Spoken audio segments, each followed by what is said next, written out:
સમુદ્રાંતિકે પ્રકરણ 16 ડક્કા પર બેઠો બેઠો ગઈ રાત્રિએ અનુભવેલું શ્યાલ બેટનું અપ્રતિમ સૌંદર્ય વાગોળું છું. મછવો 10 વાગ્યે લાગશે. હજી 2 કલાક છે. માછલાની વાસથી દૂર રહેવા અને ચા પીવાના ઈરાદે નાનકડા ગામ તરફ જાઉં છું.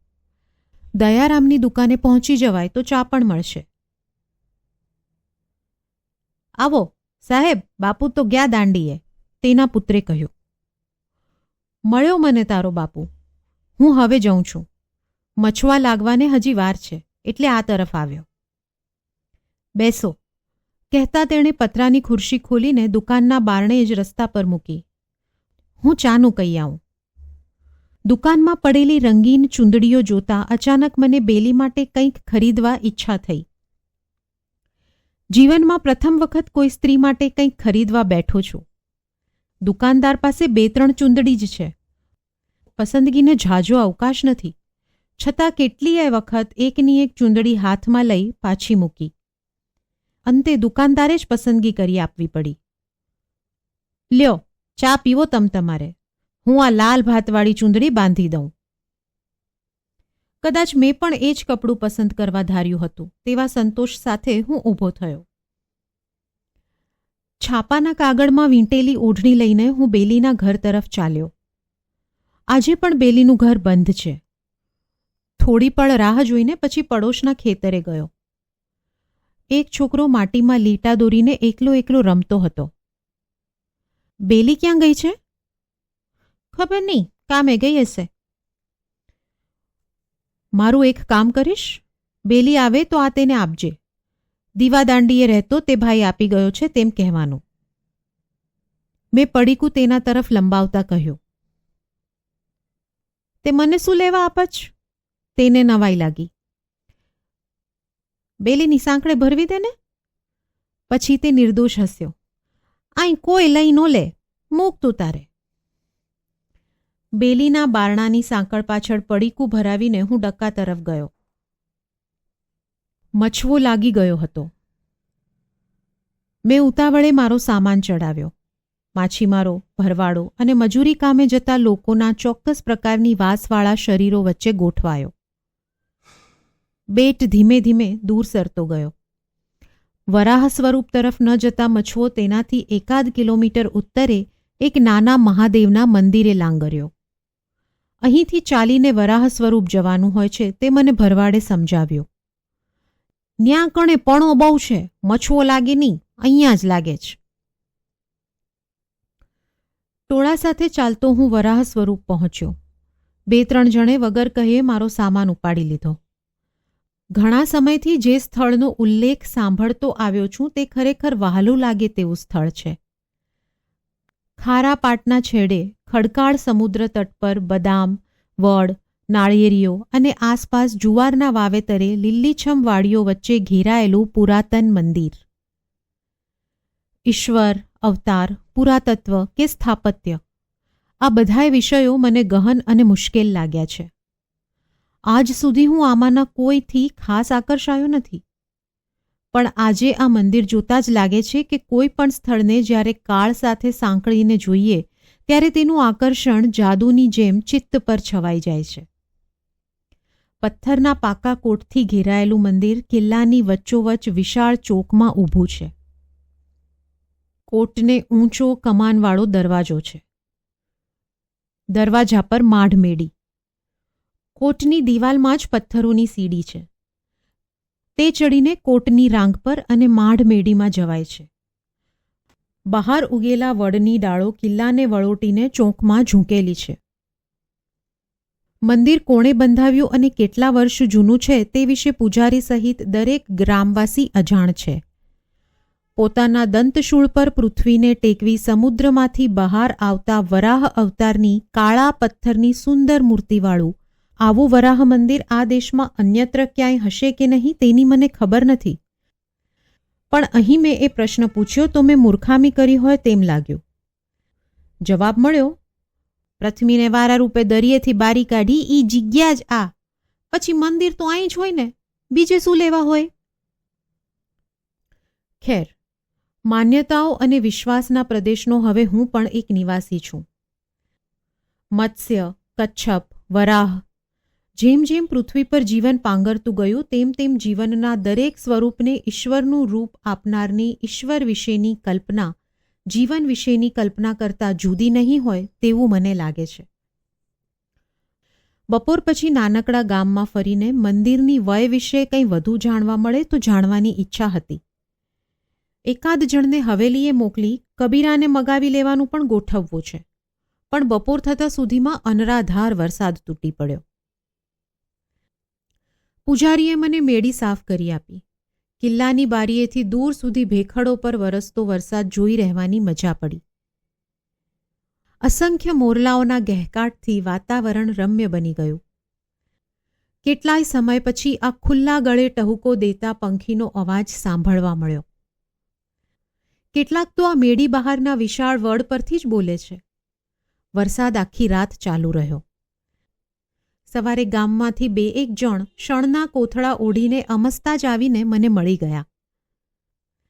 કંઈ કામ હોય તો સાદ કરજો, કહેતા ગયા. પૂજારીએ પોતાની સાથે જ મારા ભોજનની વ્યવસ્થા કરી આપી. કોઈને સાદ કરવા જેવું કામ પડે તે પહેલાં તો સાંજે વરસાદ થંભી ગયો. હવે કબીરો અહીં મંગાવું તો આવતીકાલે પણ રોકાવું પડે. કોઈ ચાલતો બંગલે જાય અને પાછો આવે તો 1.5 દિવસ તો થઈ જાય. ગઈકાલનો વરસાદ મને નડી ગયો. હવે આવતીકાલે સવારે સામાન ઉપાડીને ચાલી જ નાખવું છે. સાંજ પહેલાં તો બંગલે પહોંચી જવાશે. મેં સામાન પેક કર્યો અને સવાર પડવાની રાહ જોતા લંબાવ્યો. સવારે ઉઠીને જોઉં છું તો કબીરો મેડીના દાદર પાસે ઊભો ઊભો જુવારના સાંઠા બટકાવે છે. મને જોતાં જ તેણે હણહણાટ કર્યો અને ચામડી થરકાવી. સામે મંદિરના ઓટલે બેસીને નૂરભાઈ ચા પીએ છે. અરે નૂરભાઈ, તું ક્યાંથી? કાલા પાણી વરસ્યું તો ગયો થો બંગલે. ન્યા ખબર પડી કે તમે બેટથી છૂટા છો ને વારારૂપ પોગ્યા છો. તે હુંય આવી ગયો. તમને તેડવાનું ને ફરવાનું ભેગું થશે. ક્યારે આવ્યો? આ ગણો ને, અડધી રાત જેવું થયું હશે. આઈ મંદિરને ઓટલે સૂઈ ગયો તો. આપણે તો અલ્લાહ આશરે જ હાલે છે. મંદિરના ઓટલા પર અલ્લાહ આશરે સૂઈ રહેનાર મુસલમાન પઠાણને હું જોઈ રહ્યો. એલા, પણ આવામાં રાતે નીકળાય? મને આ પ્રદેશનો લહેકો કરવામાં મજા આવતી.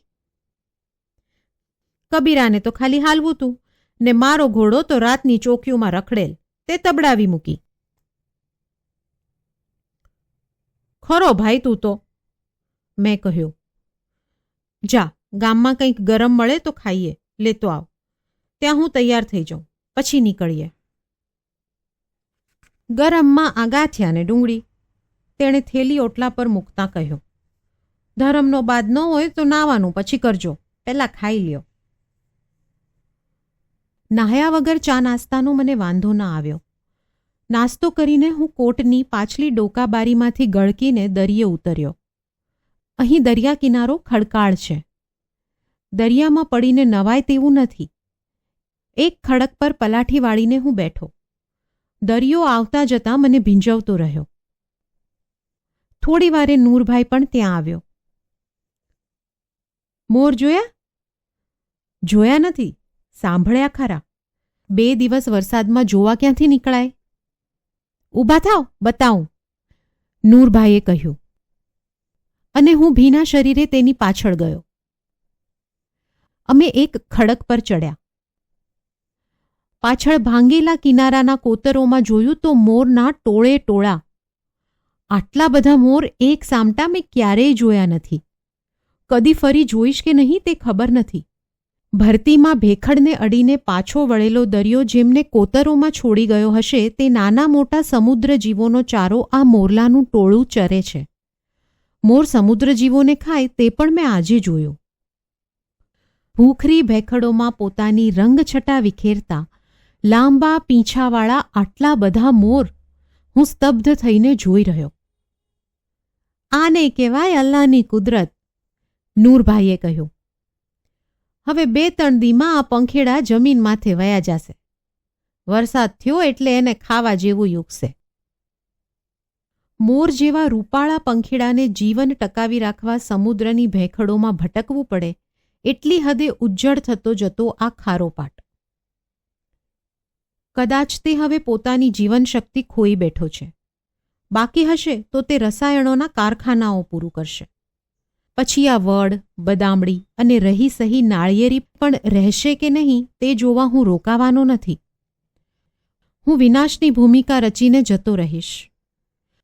આ ધરતીના રહ્યા સહયા જીવોને તેમનું બાકીનું જીવન ટકે ત્યાં સુધી જીવાડવાની જવાબદારી દરિયાને સોંપીને. આ દુનિયામાંથે આદમીનો કેર કાંઈ ઓછો છે?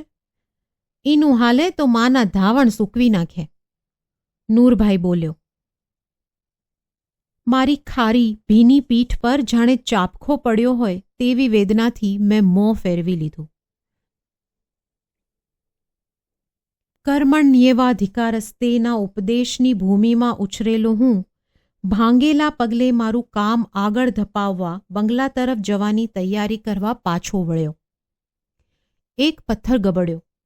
તેના અવાજથી ચમકીને એક મોર ટહુક્યો અને પછી અનેક ટહુકાના પડછંદા કોતરોમાં ફરી વળ્યા. મંદિરની વાડીમાં મેં મીઠા પાણીએ સ્નાન કર્યું, ભીના કપડાં સૂકવ્યા અને અશ્વ પલાણ્યો. માથે રહીને હાલીએ, નૂરભાઈએ કહ્યું. પક્ષીઓ જોવા મળે અને બાવળ પાસેની કેડી મળે તો નૂરભાઈ દરિયા કિનારે નહીં ચાલવાનો એ મને ખબર છે. આ 2 દી પાણી પડ્યું એટલે હવે પંખીડાને ચારો મળી રહેશે. નૂરભાઈએ કહ્યું. જુઓ ઓલું લીલું પંખી. ચકલીથી સહેજ મોટું ઘાટા લીલા રંગે ચમકતું પક્ષી મેં જોયું. એની પૂંછડીમાંથી તાર નીકળે છે, જોયું? હા, પતરંગો છે, બીટર. નૂરભાઈએ તેના નામ કહ્યા. હું ચમક્યો. નૂરભાઈ સામે જોઈને કંઈક બોલવા જાઉં તે પહેલાં તેણે કહ્યું, જુઓ જુઓ, એ આહા. પતરંગો ઉડ્યો. તેણે ઉડતા ઉડતા જ એક જીવડું પકડ્યું અને ગુલાટ મારતો પાછો બાવળ પર જઈને બેઠો. તે આખી પ્રક્રિયાને નૂરભાઈ આંખ, હાથ અને અવાજથી અનુસર્યો. મને પણ મજા પડી ગઈ. તમે તો નૂરભાઈ ભારે જાણકાર. આ વિદેશી નામ પણ શીખ્યા છો ને? મેં કહ્યું. વાંચી વાંચીને જાણીએ, બાકી નામ જાણવાથી શું? એને દેખવામાં જ મજા પડે છે. તોય જાણીએ એટલે વધુ મજા પડે. ચોપડીઓ ક્યાંથી લાવો છો આ વેરાનમાં? નૂરભાઈએ પોતાની સફેદ ભમરો પર હાથ ફેરવ્યો. બચપનમાં રજવાડાનું રાજ હતું. ઈ ટાણે રાજનો અમલદાર આઈ તમે રહ્યો જ ઈ ક્વાર્ટરમાં રહેતો હતો. મારો બાપ ઈ ટાણે રાજની ચોકીદારીમાં, એટલે હું બંગલે જતો. ઈ અમલદાર પાઠક સાહેબ.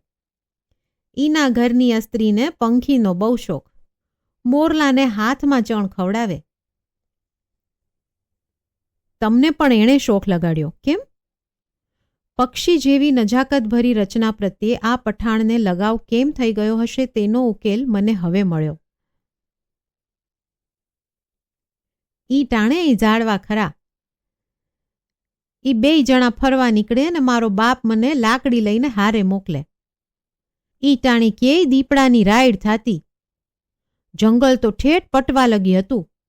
તે ઈ 2 હાલ્યા જાય ને જોતા જાય, મનેય બતાવે, કિતાબુય લઈ આવે. ઈ હું ભણ્યો ઈ પાઠક સાહેબ પાસે. નીકર નિહાળ કોણે ભાડે છે? એક મુસલમાન ચોકીદારના છોકરાને પ્રેમથી ભણાવીને આવા સરસ વિષય પ્રત્યે વાળનારા એ અજાણ્યા દંપતી પ્રત્યે મને માન થયું. જાણીએ અજાણીએ મારી સરખામણી મેં તે અમલદાર સાથે કરી જોઈ. મને લાગ્યું કે એ જ ક્વાર્ટરમાં રહેવા માટે મારી પૂરી યોગ્યતા નથી. હવેલી તો રજવાડાની નથી, મેં જૂના દફતરો જોયા છે. મને અચાનક યાદ આવ્યું કે નૂરભાઈએ હવેલી રજવાડાની કહી. આ પ્રદેશ તો બ્રિટિશ સરકારનો ગણાતો, કોઈ સ્ટેટનો નહીં, મેં કહ્યું. આવા નિર્જન સ્થળે હવેલી કેમ બની, કોણ તેમાં રહેતું તે જાણવાની મારી ઈચ્છા બળવત્તર બની. મારા અબ્બાજાનના ટાઈમમાં અહીં જંગલું હતા. મારો બાપ કહેતો કે ઠેઠ પટવાથી લઈને ડુંગરની ટેકરીઓ લગી બધે ખુદા તાલાનું રાજ હતું. ડુંગરની ઓલી પા નવાબી રાજ ને પૂરબમાં રજવાડાની હદ. આ આટલો મલક કોનો? તો કેય ખુદાનો. બેય રાજવાડા આવે ને લૂંટાય ઈ લૂંટે. ગામ તો પટવા વિના બીજું નહીં. મહેસૂલ તો શું લઈ? લાકડું લઈ જાય, દીપડા મારી જાય. ક્યેય તકરારું થાય પણ બહુ લાંબુ ન હાલે. બેય રાજ સમજે કે કોના બાપનું છે, લૂંટાય ઈ લૂંટવું. નૂરભાઈએ વિસ્તારથી જવાબ આપ્યો. તો પછી આ હવેલી કોણે બાંધી? મારો પ્રશ્ન અનુત્તર રહ્યો. નૂરભાઈએ ઘોડો ઊભો રાખ્યો. બાવળની કાંટ પાસે જઈ થોડી જગ્યા સાફ કરી. આવો છાંયડે, રોટલો ખાઈ લઈ, પછી હાલીએ, તેણે કહ્યું.